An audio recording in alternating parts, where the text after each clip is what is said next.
start the meeting. Should be about 10 seconds. Okay.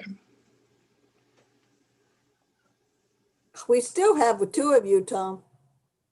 Well, that's okay. I've got two screens running. Oh, okay, If I gotcha. need to share something or whatever, it's a lot easier to do. That means you get to vote twice. All right. Hey. Go live, Commissioner. All right. I'm Tom Coward. This is the Monday, November 30, 2020 workshop meeting of the Cumberland County Board of Commissioners.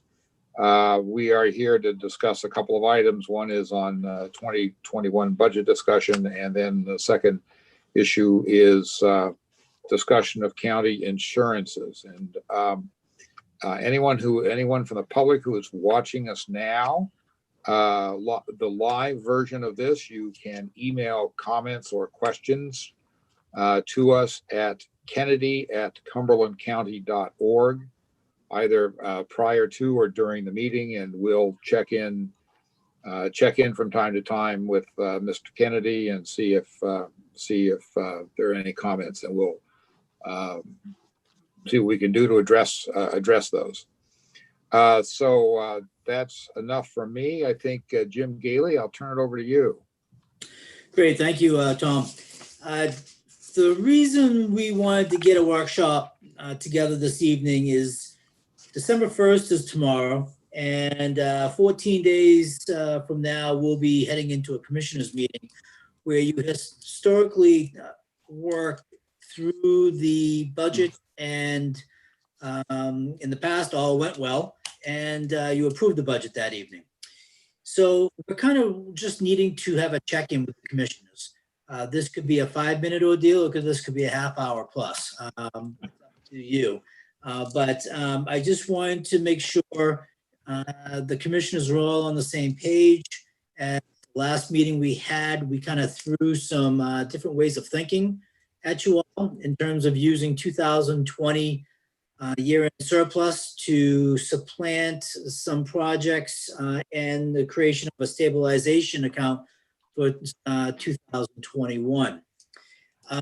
So how it's going to work again, we're going to ask you through a motion, and Alex has drafted 2 motions that are in your packet this evening. We're going to ask you to move out of 2020 fund balance $767,100. What that will represent will be $567,100 will go, actually, let me back up. That $767,100, 400,000 of that will be used for a tax stabilization account. The remaining $367,100 are projects that we have removed out of the 2021 budget, and we're proposing them to fund them through 2020 money. They're kind of one-time cost, non-debt CIP items that we could get away with. This ultimately reduces our tax impact to a negative number. And I think that is an appropriate item to propose heading into 2021, and the uncertainties that not only the county has with its own budget, but the 28 communities who represent Cumberland County as a whole. Of the $400,000 tax stabilization account, $200,000 will be used for 2021. We will then step it down for $125,000 being used in 2022, and then $75,000 in 2023. When we work on the 2024 budget, we should be at a zero-sum game, and we should not be using the tax stabilization account anymore. So that's what we're proposing. Like I said, the motions that you're going to be asked to move and vote on the 14th of December are included in your packets. I won't go through them in entirety, but I do want to just make reference to a couple of things that we're going to be spending the money on, that $367,100. Just over $100,000 of that will be for replacing consoles at the dispatch facility. That is kind of a step one of a two-step process. We're going to work over 2 years to replace all the consoles that are on their way out the door. We got $45,000 for repairs to the floor and the front desk at the Community Corrections Center. $42,000 for night vision scopes for the law enforcement division. $65,000 for continued efforts in the regional programs and services that we provide. $40,000 to replace county servers at the end of useful life through the IT department. $30,000 for the redesign of the county's website. $15,000 for a replacement of a drone at the sheriff's office. $12,000 for the updating of the Acorn recording software at the CCRCC. $10,000 for emergency response clothing equipment for law enforcement. And lastly, $7,000 for what's called a quad phone.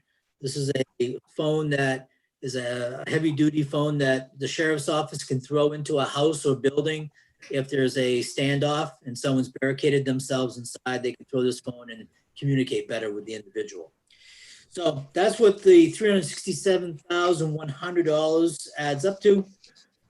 Like I said, the other part of that is $400,000 in the tax stabilization. So I will pause before I move on to the next item under this the budget review. Are there any questions, concerns from the commissioners? Our game plan moving forward. Yeah, commissioners, Jim, Mr. Cloutier. I guess it's only a question of semantics or structure or something like that. The motion as it's drafted seems to say that the funds are going to be used at particular times and particular amounts. And I'm fine with 2021 being appropriated and saying, well, this is the amount and that's the way it's going to be. I'm fine with an order that creates the stabilization account, but I question the wisdom of specifying uses in 2022 and 2023, just as a, you know, those are budgets yet to be understood, it seems to me. So it seems like we could maybe, as we say in the legal profession, put in some weasel words on the out years so that we could make it clear that the next round of commissioners doesn't have to repeal anything or do anything other than appropriate funds from that account as they see fit and as the management recommends. So that's my quibble with that. Other than that, you know, I think we talked about the budget, the cutting that has been done to keep the assessment low this coming year, and I think it seemed to me like when we discussed it, we had a consensus that looked like a pretty reasonable way to approach things, and the use of available funds to avoid borrowing was also a positive thing. Yeah, maybe we just have the motion be as is down to $200,000 to reduce 2021 taxes, and then just put something about you know, some, it's not precatory language, but you know, something about commissioner's present intention is to, you know, do these other two things. Or maybe we just leave it out and leave it up to Mr. Gailey and the staff to remind us a year down the pike. Either one of those seems fine to me. If I could jump in, the motion absolutely has to have the commissioners moving $400,000 out of the 2020 budget. Absolutely. Tax stabilization account. Whether we put what I call the schedule in there dictating what is allocated per year, that's up to you. And I'm hearing that let's just eliminate it. But as long as we get authorization from you that $400,000 is allowed to be taken out and put into the tax stabilization account, that's all we need. Okay. And just to tag on to that, it's really those top two, to create it and then to transfer the money that I need. I do not, the schedule on that third part is not necessary. No. Yeah, I think Two definitely. Yeah, I agreed with Commissioner Cloutier, I think that's a little, it would be confusing and looking like we're trying to tie future commissioners' hands, which we're not trying to do. But if we leave that schedule off, then I'm happy with the thing. Other than any other comments or questions about this item? Can I ask a question under the same vein? Are you okay with us spelling out all the projects under motion 2, or would you just rather have a motion moving the dollar amount?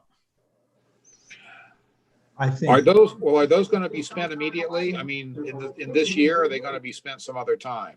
They're gonna probably be spent between this year and next. Oh, sure, then put it in. right, I I mean, agree. It I gives us agree. some That's paper right, I trail think, and yeah. accountability for our constituents if people ask.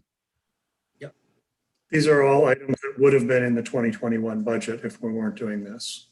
yeah, so, yeah, that's fine. I think, it's just, I think Jim Cloutier's concern, and which I echo, is if it's beyond the 2021 budget, then we probably shouldn't be specifying it at this point, because, let the future take care of the future, I guess, on that. Okay, any other discussions about this? Okay, this is good. It's good follow through on this item.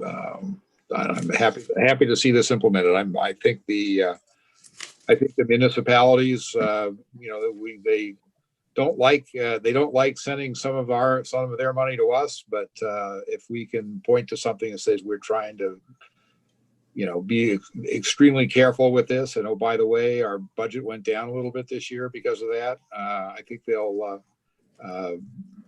they'll think better of us in the future, maybe.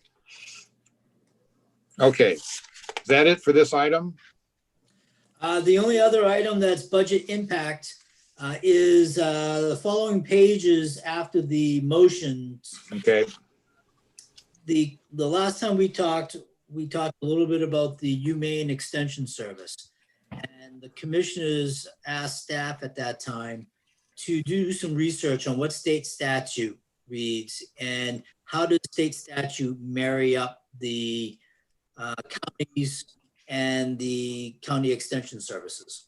And so what I have done is I have written you a quick memo spelling out what state statute says and how it varies our Cumberland County Extension Service to not only Humane Extension Service, but also Cumberland County government. In short, I would say the two areas that were the most glaring to me for marriage to the Cumberland County government was, one, the county commissioners appoint their board members. From what I could tell over at least the last 5 years, we have not appointed any board member to their board. And secondly, there is a requirement that the extension provides the commissioners a budget on an annual basis, which is attached to this memo. And historically, that budget has been documentation to bring forward through discussions of the annual budget process. There is a requirement for the commissioners to fund some portion of their budget. It does not say whether it should be $1 or $1 million. It just says that the commissioners shall fund something. And so those are the two areas that I see state statute really mirroring up the county and the extension service. Just for curiosity's sake, I talked to my partners in other counties just to see what they provide for extension money. Many of them are much rural and probably more farmland than Cumberland County. And so it was interesting to see the different levels of funding across the state of Maine. By far, Cumberland County gives the most. I think the second most is from Oxford County at $106,000. And then maybe 106, and then the closest from there is York County at 84. So with Cumberland County at 130,000 being proposed for 2021, that is a significant more than any other county's giving. And it actually is not what the extension's asking for this year. As the application, you can see, they're making a request just north of $150,000. So just wanted to point that out. That spreadsheet that's in your packet also includes the Cumberland County soil and water thresholds and what other counties across the state of Maine provide their soil and water entities. So thought that would be of interest and maybe serve as a piece of information for you all. So I will stop there and see what the commissioners think. Yeah, Commissioner Witonis. Thank you, Jim, well, for this information. It's good to have on hand, that we know what the other counties are expecting. And I can even say, as long as I have been on the board, I don't ever remember, being able to pick with the board members and all of that. What my suggestion on this would be, because we don't know with the next 2 years is going to be, will be like, for us here in the county, is I would like to maybe cap this at maybe $100,000 for the next 2 years. That would allow them, to know with exactly, with what they're going, to get for the next 2 years. And you will know, with what you have to put into the budget for the next 2 years. The amount that we give each year to the other agency, that funds all that for United Way. Oh, how much is that, Jim? Was it? That's $100,000 a year. Okay, so I would say that we shouldn't give them any more, than what we give them. So that I would like to see, maybe this capped for the next 2 years at 100,000, and then we relook at it in the next, at the end of the 2 years, because by then, hopefully that we'll be out of this COVID thing and that we will be able to regroup and, continue on. But I think that for next year and for this year, we're not going to know. If you strap us, to give, an agency 130,000, I think that's a lot. So those are my thoughts. Other comments? Yeah, Commissioner Jameson. Thank you, Tom. So I am not opposed to picking a number, and particularly with the financial circumstances out there. My suggestion would be that we pick that number, whether it's 100, 110, 90, whatever it is, but we do it for 1 year. And we just, because we don't know what the budget circumstances will be like next year, but likely they should understand if we reduce them from 130 to 100, that we're not going to be going north again in the near future. I would, that's my piece, that we reduce it. And I could support Sue's position, reducing it by $30,000, 25% approximately, given our circumstances, financial circumstances, and just do a wait and see what happens in having this conversation in November 2021, and hopefully, God willing, the pandemic will be put to rest, or most of it. But that doesn't necessarily warrant an increase more of the funds. That's my piece. Commissioner Cloutier. Yeah, I had my thumb on trying to develop some better information about all this, because it has been my impression for some time that to try to try to compare the social service funding, which frankly, when I first became a commissioner, was over $400,000, with what happens with the extension service was was a false equivalency because the Extension Service had a statutory relationship both to the University of Maine and to the county. Now, it's always been my observation that one of the persistent things that public bodies do is try to spend somebody else's budget. And that has certainly been true with the successive cuts to so-called outside agencies that have occurred as times have been difficult in budget years over the last time that I've been associated with the county. In looking at the materials that Jim was able to gather and summarize for us, it did seem clear to me that there is supposed to be both a budgetary and at least a reasonably close, but still quite distant, it seemed, management relationship between the county and the County Extension Service. And part of kind of the vagueness of all the provisions to me seems like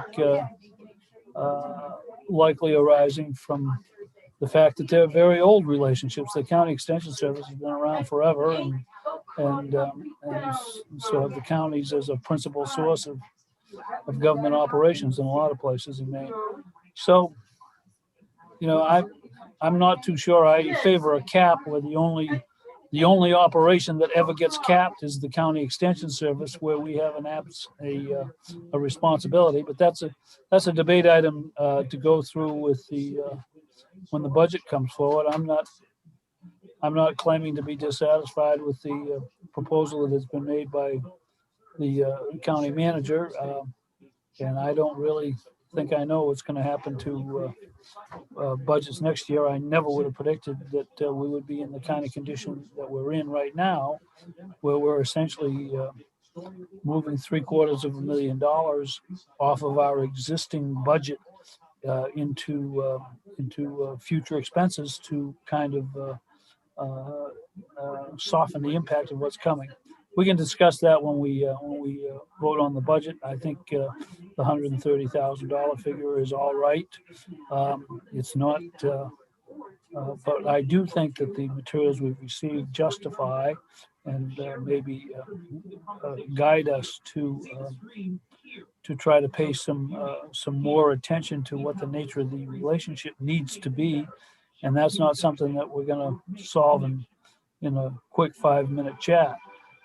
If we're supposed to be appointing board members, if we're supposed to be having an in-depth review of their actual budget, that will certainly be different than anything that we've done for a while. And it will only possibly be done with the participation and cooperation both of the Extension Service, which is really a kind of a volunteer operation, and its professional staff, which are all employees of the University of Maine system, so but funded in however they can manage. So, I mean, that's my impression from here. I don't know why we would be reducing their budget without knowing really a lot more about it, but that's something we can discuss in a couple of weeks. But I do think that maybe for the next year, we should be thinking about having the whoever the statewide director is come in, or people, the professional staff and the board, and try to get to the bottom of how we would correct what seems to be some mistakes that we've been making for the last however long. And the budget implications are what they are. You can compare what we spend to what they spend in Somerset County or Franklin County with all 17,000 of their people. We have somewhere around 20% of the population of the state here. So, it's only logical that some of the things we do would cost more than what you see in much smaller places. The other thing is, I'm pretty sure their installation out in Falmouth, where they're located, as a permanent office operation. I think it's open every day for business. It serves a lot of people. And I'm sure the professional staff is serving other counties from that location. So that's a consideration for us all to understand as well. But like I say, I think my impression that this is different in kind from whether we support a local nonprofit in some worthy endeavor is accurate and is demonstrated by the state statutes that we all have had a chance to look at. Commissioner Gordon. Yeah, I hear what you're saying, Jim, and some of it really surprises me, the facts that we're digging out here. I guess my concern when you said that we're supposed to be appointing the board, that really kind of caught my attention. And then on top of that, to be giving a hard look at their budget, that also. It seems to me the feeling I'm getting is that the only time that they even approach us is when is at budget time, and I agree that the apparent relationship between the two bodies is not as it should be if we are in fact to have an ongoing operational and maintenance responsibility of that. But the other thing is that they seem to have wandered in a different direction, and maybe rightfully so. The university is funding them quite heavily, and I think they just got another grant from the federal government for, I don't know, what was it? It was like around $1 million or something like that. So I guess I'm not as concerned about it being 130,000 as I would support the 100,000, and then let's see what happens to the relationship as we move on. Yeah, I'm happy with $130,000. I mean, this is less than they asked for. It's less than we gave them last year. I don't think we necessarily need to link these two. I mean, Jim Cloutier has kind of set out all the reasons why this is a different category of thing. I think this is a rural state. We don't think of Cumberland County as being the big farming area, but I mean, we've got more farms than most of the other counties do. We've got a lot of people interested in urban agriculture, which I know the county, the extension service supports to a greater or lesser extent. And I'm not really concerned about the amount of money here. I think this is an appropriate thing. I don't think it's given that we've gotten all the rest of the kinks worked out of our budget. I don't think we need to chop this one last bit out. I am concerned that, I don't remember ever having an item to appoint board members. So I'm wondering if I'd be interested to find out. I mean, do they have terms? Are they just stay in there until we decide to appoint somebody else, or what? So, I mean, I think we need to explore that. And I think maybe we need to reach out to them and get a little more information from them. I remember going out there for dinner at least a couple of times as part of our meetings. This would have been, I know at least Neil and Jim were out there. It was a nice dinner. I mean, they made a presentation I felt was very eye-opening with some of the things that they do. So that may have fallen by the wayside. I'm not sure why that is. But anyway, Jim Cloutier, go ahead. I see your hand up. I do remember, Tom. I went to a number of their meetings, and then I had a transition where I couldn't go on the evening that they held it. So that kind of fell apart. But the annual board meeting, I think they used to appoint their own board members, and basically anybody they could recruit was going to be on the board.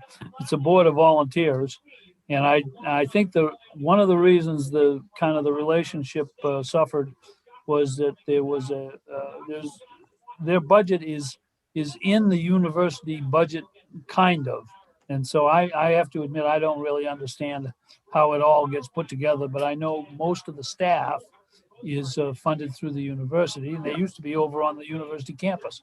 But what happened is one of the woman who kind of was I would say she was the straw that stirred the drink, if that's anybody remembers Reggie Jackson, they know what that is. She was very conscious of making sure that we were kept up to date, at least on free meals and annual meetings and that kind of stuff. She retired and moved to Kingfield, and after that, there was really no contact. I don't think that there's any institutional memory over there that would know what used to be the objective, if there ever was one, for relationships with the county. And that's what I kind of picked up out of all the documentation, is that clearly there was an intention whenever those statutes were written that the management would be kind of split among the university and the board, whatever was created, and the local county commissioners and the board. That seems to have fallen down, and I think as the only commissioner who doesn't have a square inch of farm in his district, I would still think that we ought to just pay attention to our responsibility to be involved in the management of that in a way that's constructive. So then, and we're not coming up with most of the money. Most of the money comes from the university now, but it seems like we still have a role, and there are some things the university doesn't fund. And so enough said on that. I have a Yeah, question. Jim, I think you got more farms in your district than you may think. So I'm always surprised where those pop up. Some of them may be on the tops of some of those big buildings down there too. Yeah, Neil, go ahead. Just quickly, I don't know if this is for Alex or for Jim, but do we know, and have we mapped out, is there a way to map out, say we reduce it to $100,000, what would that reduce to their matching funds? Because it's sort of like it's a pretty good matching fund ratio. If it helps them raise 671,000 or whatever that number was, 600, in excess of 600. Am I dreaming, or did I not see that somewhere? No, you're not dreaming. You're absolutely correct. They have on their application that their matching funds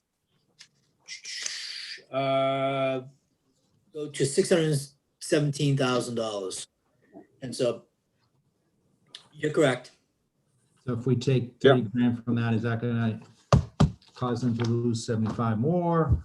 We don't know how they get their matching funds. Is that the case? We do not, no. We know very little of their budget. When I saw their application come through this year and making the request, the first thing I did was I went and hunted for their budget. Then once I learned through the state statute that they need to provide us their budget on an annual basis, I then went back into the application to look again and didn't see anything. So we know very little of what they spend their money on, where their money comes from. All I know is that each year we get a request, and each year that request is larger than the year before. But that's like a 5-to-1 ratio of matching, so they go out there and generate more funds off of us. Right. Well, they could, or they could use Humane too. True. Depending upon how much they get from the Humane system, that could be used as match. Thank you, Jim. We can, do we want further discussion, or are we just going to postpone this till our next meeting? We can hash it out then. Sue, go ahead. Maybe it would be helpful if the Jim could contact them and kind of say to them, this is what we're looking for, and, to bring this to their attention, because if nobody knows with what they're supposed to do, they're not going to do it. And it's been many years since they have come in to do a presentation. And that's probably Well, mainly because over the last 3 or 4 years, the finance board was okay with this. Yeah, okay, that's well fine. And we didn't have a lot of the agencies I will come in and speak. So maybe this is something that staff could look into. And maybe if we can't get it for the December meeting, that we can get it for the first of the year. Some more particulars on with their end, their budgets and how they function and their matching, and all that. So Commissioner Cloutier. My last comment on this item, I hope, I'm just hopeful that we'll resolve the money issue next time, and that'll be that. But I do hope we think through in the next couple of months a way to coordinate with probably somebody at the University of Maine, who knows where, somebody over up in Falmouth at their offices, who knows who, but try to understand better what this shared management situation is supposed to be, and have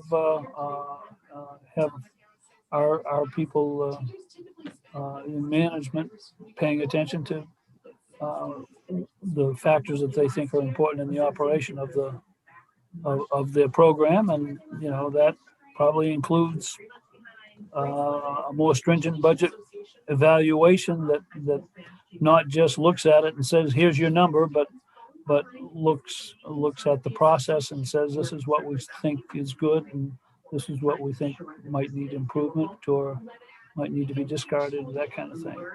As we do with everything else that has to do with operations for which the county bears responsibility.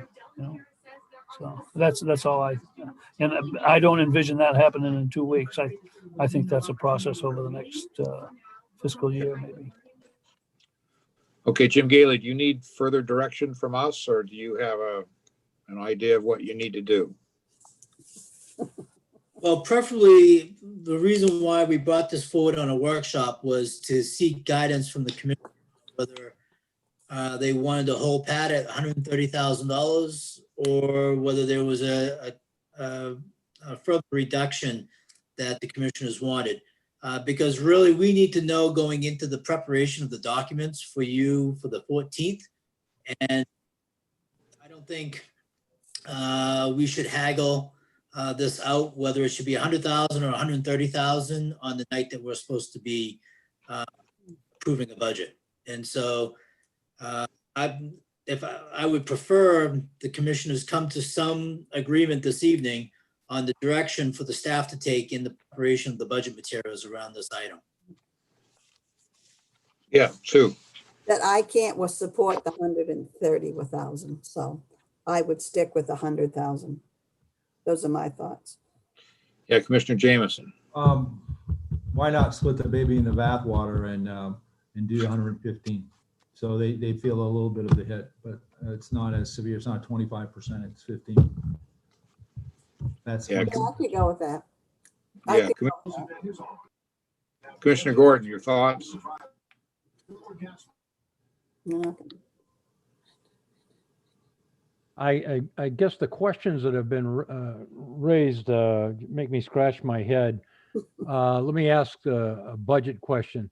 So let's say we do the 115 and we end up at the budget meeting, say only authorizing 100. Does that cause you a problem, Jim? Well, I would hope that if you want to do 115 and there are a majority of commissioners that want to go and would support 115, I would say that we would bake in the budget 115 in hopes of no commissioner trying to go back further and go down to 100. Amendments to the budget on the night that the budget is supposed to be passed are very problematic. Hence why I thought a wrap-up meeting would be beneficial. Good. Commissioner Cloutier. my impression that 130 was a good, wasn't a great number for them to start with, remains, but, if there's a compromise that attracts, a couple of other votes, then I'm open to it for sure. So if 115 is the number, seems like that's not that's better than 100 in my view. So I guess I'm okay with it. Yeah, I'm getting the sense that Jim and I are down, outvoted on this one. So I'll cry uncle and do 115 as well, if that's what will make this thing go without a lot of drama in 2 weeks. So I don't want to have a floor fight over $15,000. But I still think we should be funding them at the 130. I think what the programs they do are things that other people don't do in the county, and I think we should be supporting them more than we are. But I will bow to the majority on this. Steve.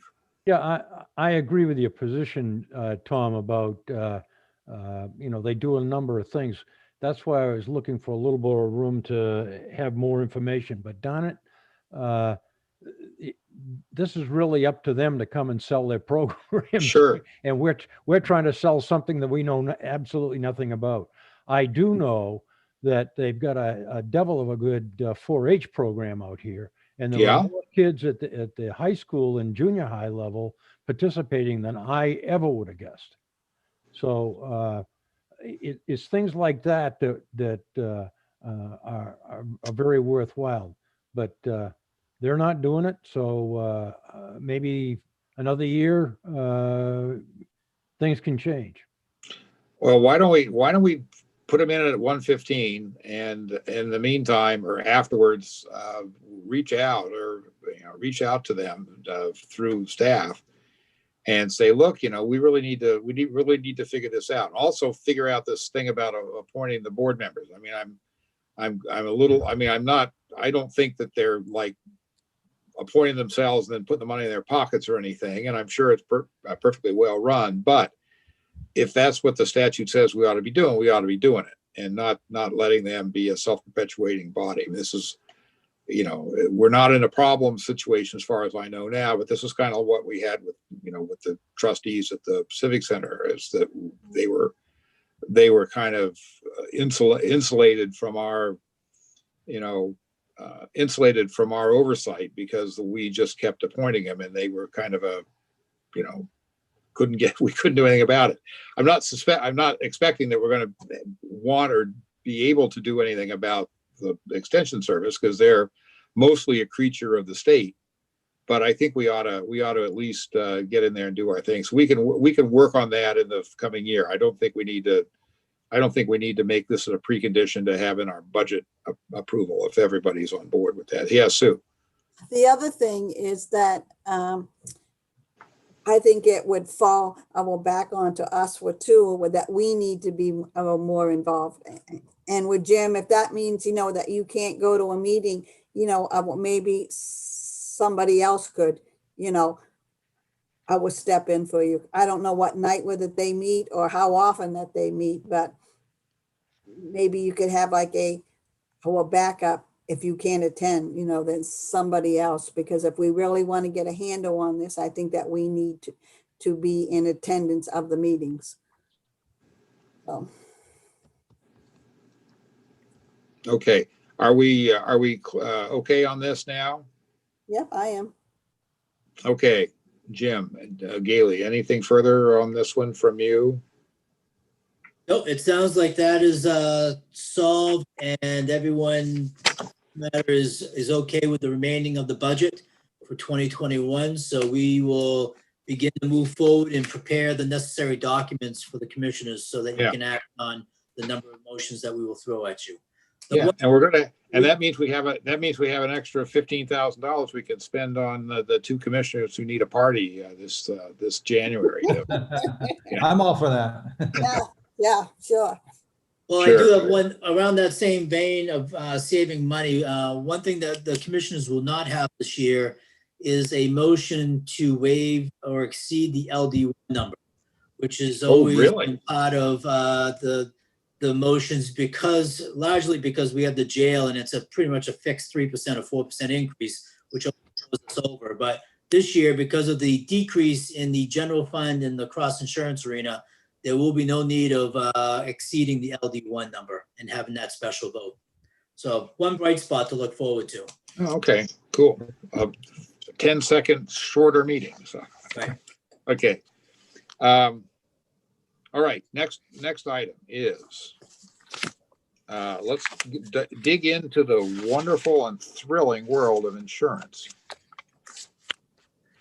Can hardly wait. We talked about this last month, actually, last month being the first of this month, in our meeting, and that was the risk pool. And whether it is a good opportunity or the right opportunity to go out and explore the market. I don't need to hash out all the issues that we have with the risk pool and their stance around the Cumberland County working with the city of Portland on developing a short-term housing location down at the LEC for upwards of 50 homeless individuals. Cumberland County staff felt as that was a fantastic idea and one way we could partner with the city of Portland. However, the risk pool felt otherwise. And I'm only one opinion, but I felt as though it was a little bit over the top on how they approached that. That is not the first time that we felt as though they've taken a position that provided the county very little wiggle room or ability to move because of the stance of the risk pool. I'll remind the commissioners just about 2 years, maybe it was 2017 now, 3 years ago, we did go out for pricing on the private market. And at that time, I think it was a difference of about $10,000 or $12,000 from the best price we got in comparison to the pool. And at that time, there was the question out there whether the risk pool was going to take on cyber insurance, which was going to be valued around $10,000 for us at that time. So there was a lot of back and forth between the commissioners and staff regarding that cyber insurance and the $10,000 or $12,000 delta between the private firm bidding and the risk pool. And it was ultimately decided that it wasn't enough gap for the county to move out of the risk pool and go in a different direction. So we have stuck with the risk pool over the last 3 years. And we are at a point that we're having another discussion, largely because of the issues around working with the city of Portland. And kind of the inability for us to be able to do what we wanted to do because of the liability involved. And so it's disappointing. And within the next 24 hours, you'll probably find something in the newspapers because the city of Portland's putting out a press release this afternoon, if not tomorrow morning, regarding the initiative falling apart. So I'll leave it at that, but we wanted to at least kind of touch base again with the commissioners and follow up on our discussions from earlier this month. As December 14th would be an opportunity for the commissioners to take a stance and give notice to staff to begin the process of going out and receiving bids for insurance starting January 2022. So that process would start December 14th through your authorizing staff to begin it. And we'd be putting the risk pool on notice for 1 year in advance that we're exploring outside insurance. So with that, I'll listen to the comments from the commissioners. Thank you. Yeah, Commissioner Gordon. Tom, you weren't able to make the last meeting, and so I carried the water of our Yeah, thank you. meeting here. And what the way I approached it is I asked the risk pool for some help, and the help was to assist us in serving another government with the problem of homelessness and providing places for, I think I said 40 places because of the facility that we had that was available. And said that, that this shouldn't be made on a business basis. It should be government to government, and those kind of relationships are different. And we felt that it was in the best interests of not only the city, but certainly the county, because many of the people that are served in that program are from other parts of the county. And in fact, I pointed out that there are quite a few also that are from other parts of the state. There was some discussion about it, but at about maybe 5 or 10 minutes into the discussion, it became very evident and clear that they wished to have no responsibility, no liability at all, even though it was explained to them that we felt that they had the responsibility and the liability, because when there is incarcerated people that are manning the facility, they're covered. And these aren't people that are incarcerated or sentenced or criminals serving a sentence. And so there should be some leeway here, and that the same kind of coverage would affect it. And they indicated no. So I just making that report, and that we did ask, we did request some assistance from them to look at their position as you would with any other county, and they said no. Okay, Commissioner Cloutier. Jim Cloutier, yeah. Thank you. When we thought about this 3 years ago, I was very reluctant to support pulling out of the risk pool, because I believed that we had a responsibility, especially as the largest county in the state, and probably the one most likely to be able to sustain higher premiums, having to pay high premiums in any event, that we were contributing to the overall welfare of the certainly the governmental structure of counties in Maine. We at that time reviewed the history that revealed that many of these counties have very small payrolls and very large potential liability, because they're all operating jails, some of them are not particularly well funded or well organized police departments or public safety operations. So, I really felt it was important to show some solidarity, unless we had excellent reasons not to do so. And the financial outcome was basically flat either way. So it was easy to vote to say, no, let's keep contributing to the welfare of everybody. I now feel like, what we are witnessing may, especially with that latest board vote, is a group that, had they been in the circumstances in the 1920s, they would have had the last remaining buggy whip enterprise in the continental United States, and might well still be with us now.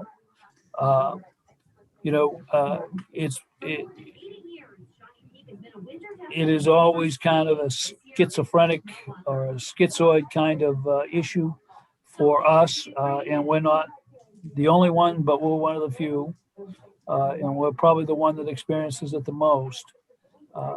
That we exist as a urban, rural to some degree, exurban to some degree, suburban to some degree, group of communities those are the taxpayers that we serve. And the world has advanced far beyond the plow and the mule, and frankly, this group has not. I guess I never paid enough attention to know that we've never actually seen what the coverage is.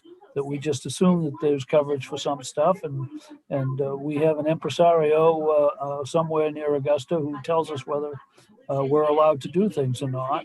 To me, that's completely unacceptable, and I'm well prepared to give them notice, let them bid if they want to, but we clearly need commercial coverage that is adequate to our circumstances.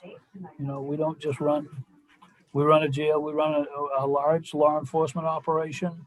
We create law enforcement opportunity for some of the municipalities on a contract basis. We have people in schools, you know, and we have, I think somebody counted up all the departments, and it's something like 16. And I couldn't name them all if my life depended on it, but they're doing a variety of things. And some of those directly affect citizens who might want to sue us at some point for some reason. You know, who knows? So I think we need to be. This is kind of brought to our attention that our coverage is kind of tenuous. So I think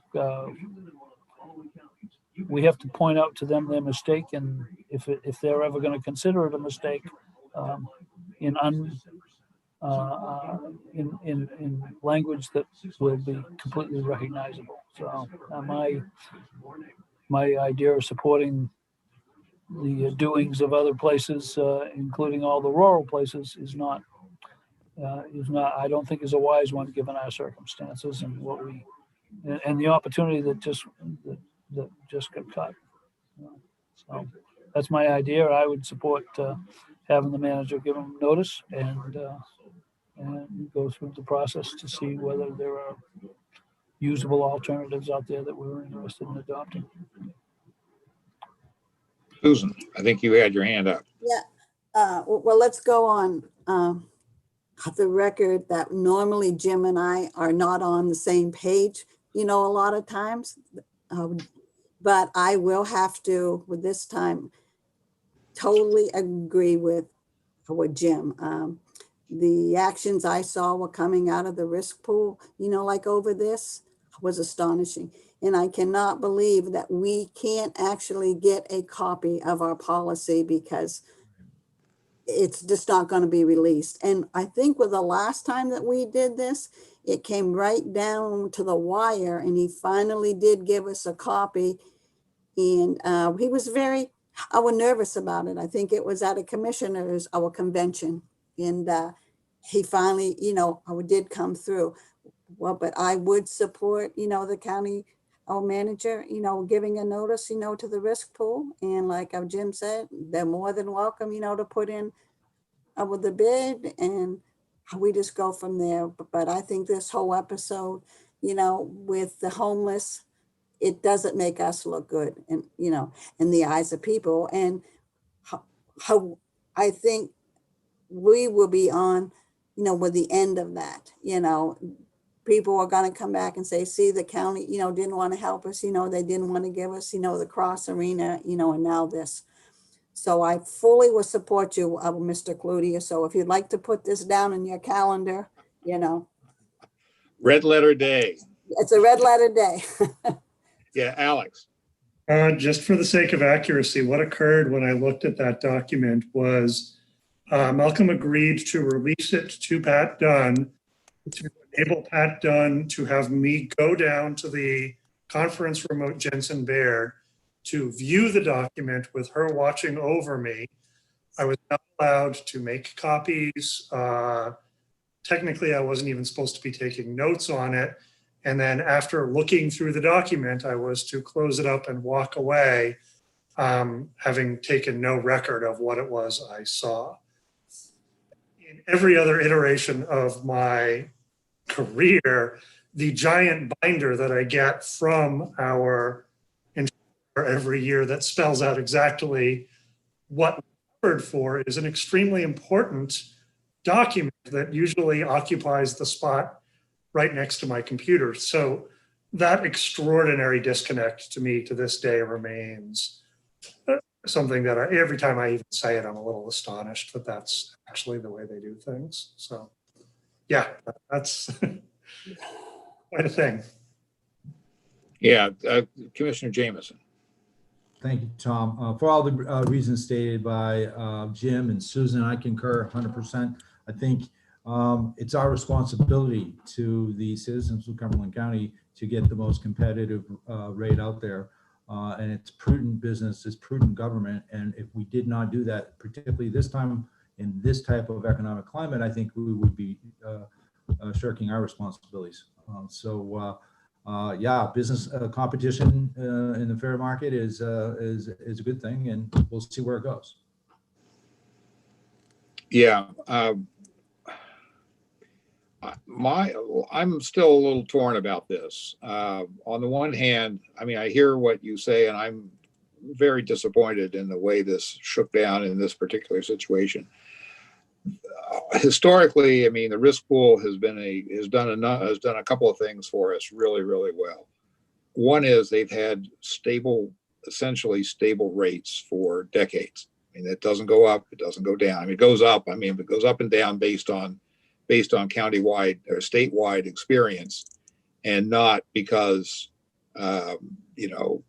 insurance companies are competing or they are not making enough money on their investments in shopping plazas or something like that they have to raise the rates and so forth. And they don't, pull our chain with teaser rates to get us in, and then next year, oh, sorry, it's up 25% because whatever. So I mean that we don't have to play games like that. I mean, that part of it has been stable. It's been stable. I think it's probably saved us a lot of money over the years. And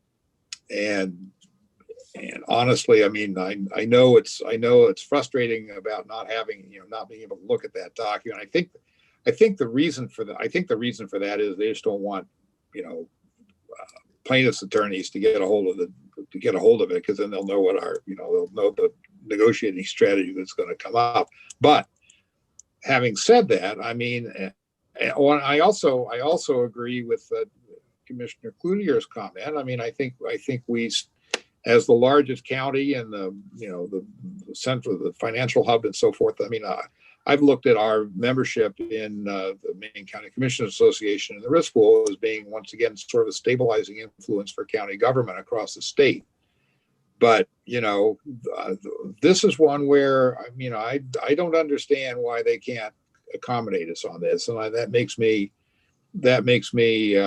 kind of rethink that sort of a commitment.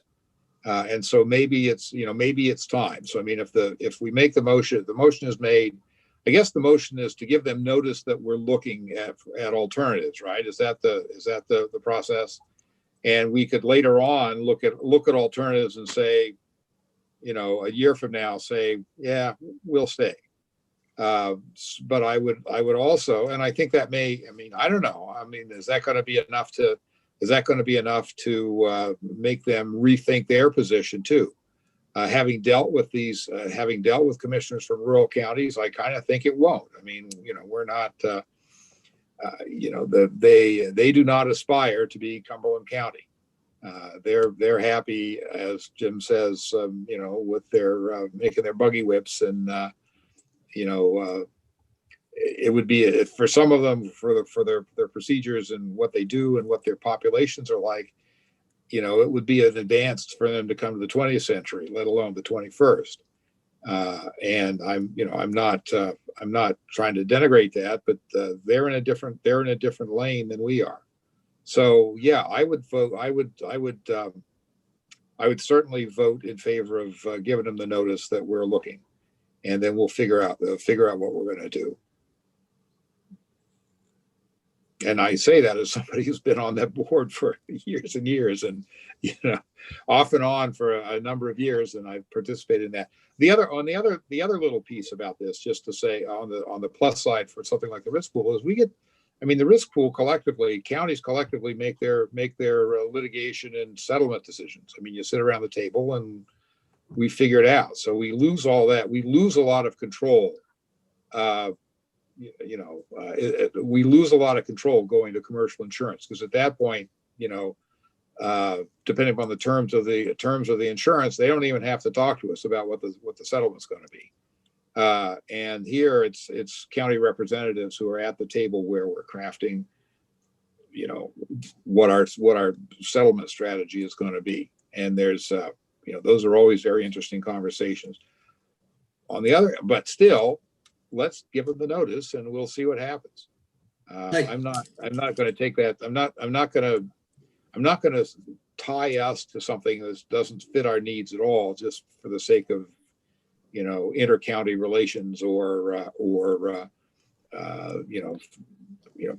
feeling that that we're an anchor for something else, because we also have to look out for our own taxpayers and our own operations and so forth. And if a year from now, on balance, we look at this and we say we're gone, fine. Hey, Tom, if I could do just one point of clarification on sitting at the table for negotiations on settlements. That has happened. It does not happen all the time. I would say 9 out of 10 times I get an email saying that they've settled for X amount, and I've never had any. Well, then you didn't get to sit at the table, but the board members did. I mean, I sat every meeting we've got some discussion about settling, case here, case there, and we discuss cases, we discuss all that. And that's only board members that get to hear that. When I say counties have a voice, they have a voice, but it's a very specific person that gets the voice. And then you, Jim, find out about it when we make a decision. So that's, like I say, it's control, but they are very cautious about this. I'm not sure that I'm unhappy with the secrecy that surrounds this thing, because there are good strategic reasons why we don't want to have a lot of information out there. And we also need to make sure that the discussions are confidential, because it's everybody's money we're playing with. So I'm not, some of the things that you folks are worried, that Alex and other people are concerned about aren't really a concern to me. But I look at the big picture, which is, does it serve our needs going forward? And this little incident with the community correction center makes me think that maybe it doesn't. So I'm more than happy to move along and take a look at something else. And then, if they want to entice us back, sure, that would be great. And if not, there's plenty of insurance companies out there that'll, give us great coverage and great service and so forth.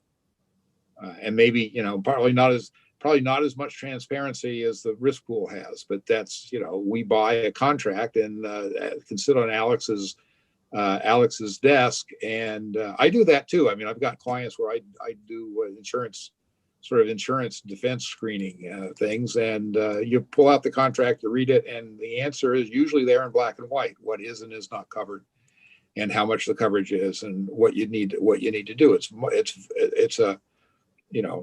a very transparent thing, and I recognize that they're missing that in this. I understand where you're coming from. I just don't think. I think on balance, I was happy to put up with that for some of the other advantages. But let's go and do it and see what happens.